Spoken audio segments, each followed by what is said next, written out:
Հարգելի հայրենակիցներ, բարև ձեզ։ Այսօր ձեր հետ միասին մենք քննարկելու ենք շատ կարևոր հարց, որը վերաբերվում է Ուկրաինային, ավելի կոնկրետ Ուկրաինայի հանդեպ ռազմական երաշխիքներին, որոնք փաստացի արդեն տրվեցին Միացյալ Թագավորության եւ Ֆրանսիայի կողմից։ Ձեր հետ միասին մանրամասն կխոսենք, թե ինչ երաշխիքների մասին է խոսքը, ինչ է ներառում եւ ինչու Միացյալ Նահանգները չեն միացել այս երաշխիքներին, բացի դրանից ինչ է հայտարարել Գերմանիան, իդեմս կանցլեր Մերցի, թե ինչ դիրքորոշում է ունենալու Գերմանիան այս գործընթացներում։ Առաջ երթին կոչ եմ անում ձեզ այն պայմանով լայքեք այս վերլուծությունը, գրեք ձեր մեկնաբանությունները, բաժանորդագրվեք, ինչպես նաև կարող եք աջակցել ալիքին նկարագրությունում նշված միջոցների շնորհիվ։ Հարգելի հայրենակիցներ, երեք տեղի ունեցավ այս հանդիպումը Փարիզում եւ նախագահ Էմանուել Մակրոնը, ինչպես նաև Միացյալ Թագավորության ղեկավարը եւ Ուկրաինայի ղեկավարը այդտեղ էին գտնվում Կիր Ստարմերը եւ նաեւ Վոլոդիմիր Զելենսկին եւ այդտեղ անցավ գագաթնաժողով այդպես կոչված ցանկացողների դաշինքից, կոալիցիայից։ Եվ սա մոտավորապես 13 պետություն է արևմտյան, որոնք մասնակցում են Ուկրաինայի համար անվտանգային երաշխիքներ ձևավորելու վրա։ Եվ բացի այդ առաջնորդներից միջոցառումը մասնակցում էր նաև Միացյալ Նահանգների հատուկ պատվիրակության ղեկավար Ստիվ Վիտկոֆը եւ Ջարեդ Կուշները։ Ես պետք է ընդգծեմ, որ այս միջոցառումը վերաբերվում է Ուկրաինայում խաղաղապահ արդեն առաքելության տրամաբանությանը, ավելի կոնկրետ Ուկրաինայում խաղաղություն հաստատելուց հետո խաղաղության մասին պայմանագիր կնքելուց եւ փաստացի խաղաղություն ունենալուց հետո, զինադադար ունենալուց հետո ինչ տեղի կունենա։ Եվ կարճ ասած պետք է ասեմ, որ Միացյալ Թագավորությունը եւ Ֆրանսիան պատրաստ են ուղարկել զորքեր այդ դեպքում Ուկրաինա,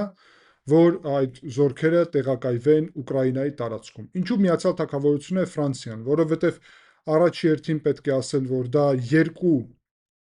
եվրոպական մայրցամաքի պետություններն են, ամենախոշորներից մեկը զինված ուժերի ուղղությունով, բացի դրանից երկուսն էլ ունեն միջուկային զենք։ Եվրոպական մայրցամաքում միայն այս երկու պետությունը ունի միջուկային զենք։ Եվ բացի դրանից երկուսն էլ ՄԱԿ-ի անվտանգության խորհրդի մշտական անդամներ են։ Ուստի համարում եմ, որ դա դրա հետ է հենց կապված։ Բացի դրանից այս զորքերի ուղարկելու նպատակն է պաշտպանել Ուկրաինան եւ երաշխավորել Ուկրաինայում խաղաղությունը եւ սա միայն մասն է այն Փարիզյան ուրեմն հայտարարության հռչակագրի, որը վերաբերվում է ուրեմն Ուկրաինայում խաղաղության հարցին։ Եվ առաջերտին պետք է ասեմ, որ պայմաններ կա այս հայտարարության մեջ, հռչակագրի մեջ, թե որ դեպքում Միացյալ Թագավորությունը եւ Ֆրանսիան կուղարկեն զորքեր Ուկրաինա եւ դա տեղի կունենա միայն երբ փաստացի լինի խաղաղություն, այսինքն երբ զինադադար լինի, հրադադար։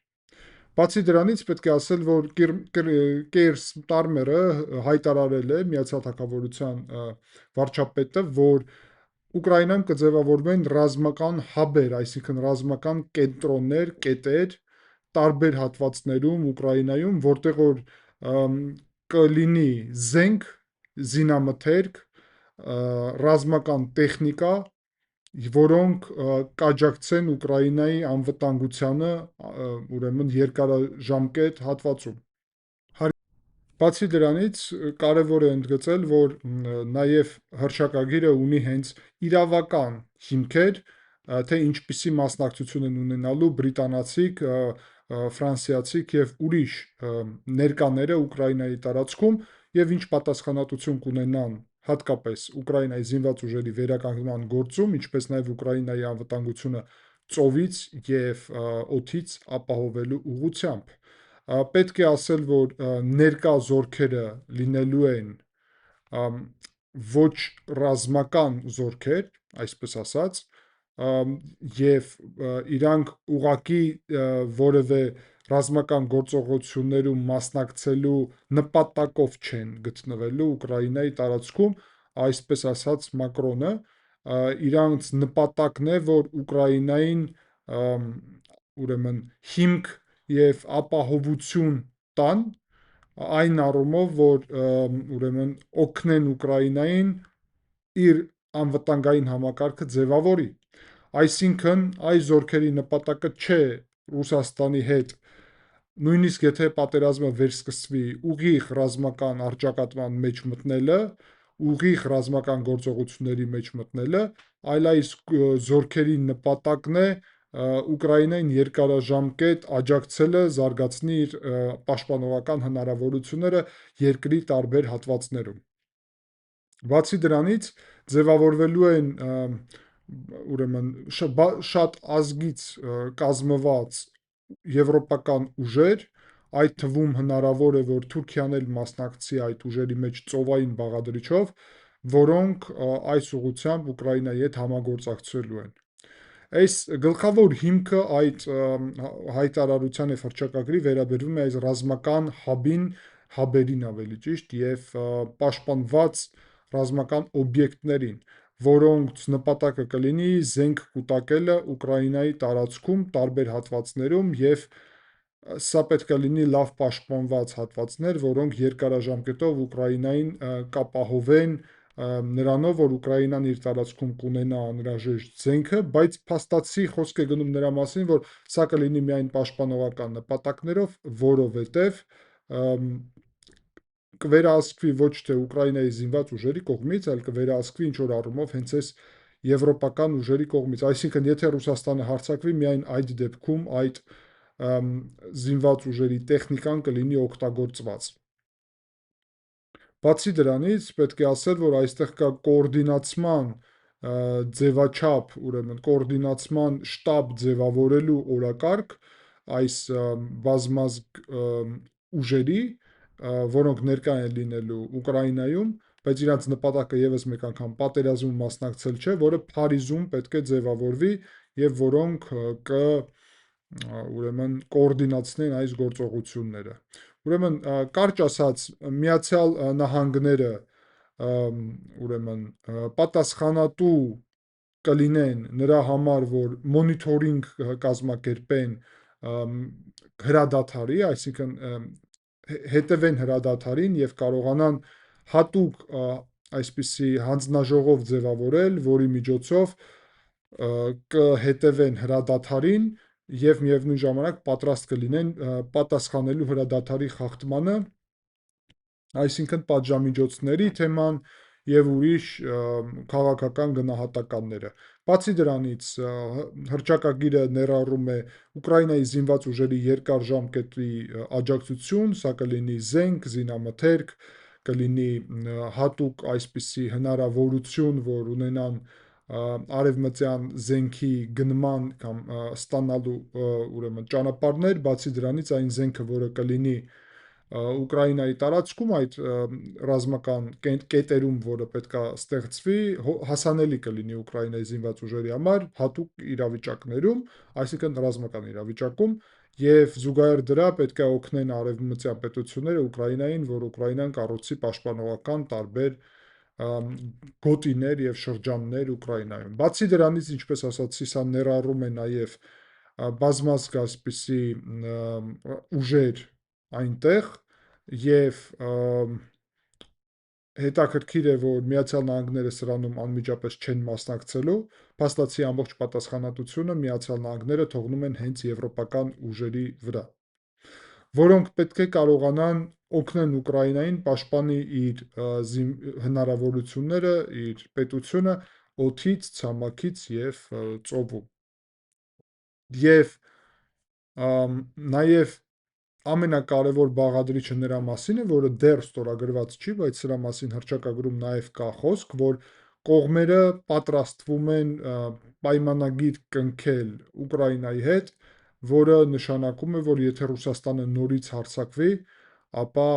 այս պետությունները պարտավորված են օգնել Ուկրաինային, եւ դա ներառում է ռազմական հնարավորությունների հետախուզական, լոգիստիկ, դիվանագիտական եւ ուրիշ բոլոր ուղղություններով, այսինքն անմիջապես պատերազմում մասնակցելուց բացի բոլոր միջոցներով։ Եվ կողմերը պայմանավորվում են նաև, որ Ուկրաինայի հետ համագործակցությունը զինված ուժերի ուղղությունով կլինի երկար ժամկետով եւ կողմերը մաքսիմալ կհամագործակցեն այդ ուղղությամբ։ Պետք է ասել, որ Կիր Ստարմերը արձանագրեց, որ սա հնարավորություն է, որ արևմտյան զորքերը ներկա լինեն Ուկրաինայում եւ փաստացի օգնեն ուկրաինական զինված ուժերին զարգացման ուղղությամբ, բայց միևնույն ժամանակ ինքը հայտարարեց, որ մոնիթորինգը շատ կարևոր կլինի խաղաղության եւ դա Միացյալ Նահանգների ուղղությունն է, որով ինքը պետք է քայլեր անի։ Բացի դրանից, իհարկե խոսք է գնում, որ այս հռչակագիրը սա միայն մեկ քայլ է եւ ապագայում էլ ավելի կարևոր հարցեր կան, այսինքն հարց պետք է լինի վերաբերվող ուղիղ անվտանգային երաշխիքներին, որը այս հռչակագրով չի տրվում, եւ Կիր Ստարմերը սրա մասին բացահայտ խոսեց։ Էմանուել Մակրոնը, Ֆրանսիայի նախագահը, խոսել է, որ սա պետք է բերի նրան այս երաշխիքները, որ խաղաղության ժամանակ ուկրաինական պետությունը լինի պինդ եւ անվտանգ։ Եվ ինքը ընդգծեց ուրեմն ֆրանսիական ԶԼՄ-ների հետ հարցազրույցում, որ այս ուժերը ուրեմն ռազմական կամ հակամարտության մեջ մասնակցելու ուժեր չեն, բայց այս ուժերը դրանից հետո կլինեն Ուկրաինայում, երբ խաղաղություն կձևավորվի եւ իրանց նպատակն է ուրեմն Ուկրաինային օգնելը բոլոր հարցերում, բացի հենց ռազմական գործողություններում մասնակցելուց։ Հազարավոր մարդ կարա սա ներառի եւ կոնկրետ թվեր չեն կարող ասել, այսինքն սա կարա լինի հենց ուկրաինական զինված ուժերի լուրջ աջակցություն։ Բացի դրանից Մակրոնը խոսում է հենց նրա մասին, որ Թուրքիան կարա ունենա իր մասնակցությունը ծովում համագործակցությունը ուրեմն Ֆրանսիայի հետ։ Ինչ վերաբերվում է Ուկրաինայի նախագահ Վոլոդիմիր Զելենսկին, ապա ինքը հայտարարել է, որ այստեղով ընդգծվում է, որ պետություններն են պատրաստ իր առաջնորդել անվտանգության առումով երաշխիքները հողում,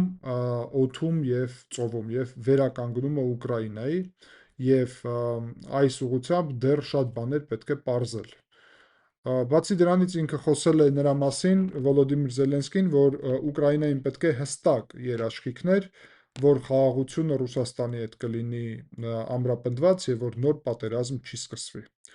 Ինչ վերաբերում է Միացյալ Նահանգների մոտեցումին, ապա Ստիվ Վիտկոֆը հայտարարել է, որ Վաշինգտոնը աջակցում է այս օրակարգին եւ որ այս հռչակագիրը կարևոր դեր ունի ընդհանուր առումով ապահովելու Ուկրաինայի անվտանգությունը։ Եվ ըստ իրեն կարելի ասել բոլոր այս մանրամասները փաստաթուղթը արդեն համաձայնեցված է։ Ջարեդ Կուշները, որը Միացյալ Նահանգների նաև նախագահի խորհրդատու է պաշտոնական, ընդգծել է, որ սա կարևոր քայլ է առաջ եւ Միացյալ Նահանգները նաև իր մասնակցությունը կունենան։ Ամենակարևոր նաև հայտարարություններից մեկը արեց Գերմանիայի կանցլեր Ֆրիդրիխ Մերցը, ըստ որի Գերմանիայի որոշումը կախված կլինի Բունդեստագի ուրեմն որոշումից, այսինքն ինքը ինչպես վարչապետ չի այստեղ ուրեմն որոշում կայացնում, այլ սպասելու է խորհրդարանը որոշում կայացնի եւ ինքը չի հերքել այն հնարավորությունը, որ գերմանական, այսինքն զորքերը նաև կարող են մասնակցել այս գործընթացերում եւ ներկա լինեն Ուկրաինայում։ Իսպանիայի վարչապետ Պեդրո Սանչեսը նաև հայտարարել է, որ խոսելու է, քննարկելու է այս հարցը իր երկրում տարբեր քաղաքական ուժերի հետ եւ կարող է ունենան մասնակցություն։ Պետք է ասեմ նաև, որ Ֆրիդրիխ Մերցի հայտարարությունը շատ հետաքրքիր է, որովհետև ինքը ասաց, որ Եվրոպայում անվտանգության համար գերմանական զորքերը պետք է լինեն պատասխանատու։ Սա լուրջ հայտարարություն է, եւ սրա հետևանքները պետք է լինեն երևալի, եւ մենք պետք է ակնհայտորեն տեսնենք Գերմանիայի քայլերը այդ ուղղությամբ։ Այս պահի դրությամբ կարելի է ասել, որ Գերմանիան իր զինված ուժերը հզորացնելու ուղղությունով լուրջ քայլեր է ձեռնարկում եւ այդ առումով կարելի է ասել, բացի միջուկային բաղադրիչից, Գերմանիան կարա լինի կենսական, իհարկե, կարևորագույն պետությունը եվրոպական մայրցամաքում։ Ինչ վերաբերվում է Ռուսաստանի պատասխանին, ապա Կրեմլը բացահայտ ասել է, որ չի համաձայնվի ՆԱՏՕ-ի անդամ պետությունների զորքերի ներկայությանը Ուկրաինայում եւ այսպիսի ներկայության մասին, ուրեմն, համաձայնությունները դեմ են խաղաղությանը ճակերտներում եւ նաեւ կարեւոր է այն, որ ըստ Կրեմլի, ապա սա խոչընդոտում է խաղաղության ձեռքբերումը, ձևավորումը։ Միևնույն ժամանակ կարելի է ասել, որ սա խնդիր է, որովհետև ներսում Ուկրաինայում ինչպես կընկալվի այս փաստաթուղթը հասկանալի չէ մինչև վերջ, որովհետև սա այդքան էլ այն չէ մինչև վերջ, ինչ Ուկրաինան ուզում է, բայց արդեն կարևոր ձեռքբերում է։ Միացյալ Նահանգները այս փուլում զբաղված են ուրիշ հարցերով, եւ կարելի է ասել, որ Միացյալ Նահանգների կողմից իր զորքի մասին այսպիսի որևէ ուրեմն կոնկրետ արձանագրում չանելը նաեւ ընդհանուր առումով զարմանալի է ընկալվում։ Կարելի է ասել, որ սա հակամարտությունից հետո ձևավորվող օրակարգի մասին լուրջ արդեն մեր համար պատկեր է, թե ինչպիսին կարա լինի Ուկրաինայում իրավիճակը, սա կարա ներառի Ուկրաինայի մոտավորապես այդ հատվածը, որը այսօր Ռուսաստանը վերահսկում է, Ռուսաստանի վերահսկողության տակ պահել է, իսկ մնացած տարածքներում փաստացի այսպիսի անվտանգության երաշխիքներ կամ ասեմ կիսաերաշխիքներ, որովհետև ամբողջությամբ երաշխիք չէ, ձևավորումը։ Եվ իհարկե նաև պետք է տեսնել արդյոք կլինի խաղաղություն, որովհետև ինչ որ առումով Ռուսաստանը հիմա էլ ավելի պակաս կուզենա, որ լինի խաղաղություն, որովհետև հենց լինի խաղաղություն կլինի այսպիսի ուրեմն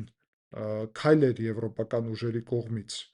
Բայց ընդհանուր առումով սա իրավական պարտականություններ են Ուկրաինային երկարաժամկետ աջակցելու, ինչը չի կարող Կրեմլին դուր գալ, բայց Ուկրաինայի համար կարևոր ձեռքբերում է։ Մնում է անհասկանալի, իհարկե, այս ուժերը ինչ ծավալի կլինեն, ինչ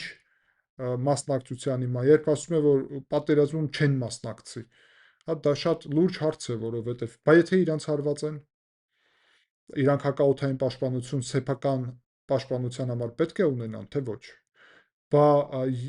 եթե պատերազմ նորից սկսվի, այդ ուժերը լքելու են Ուկրաինան, թե մնալու են որտեղ որ կան եւ աջակցեն Ուկրաինային։ Եթե մնալու են, բա որ իրանց հարված են, ինչ են անելու։ Հակաօդային պաշտպանություն,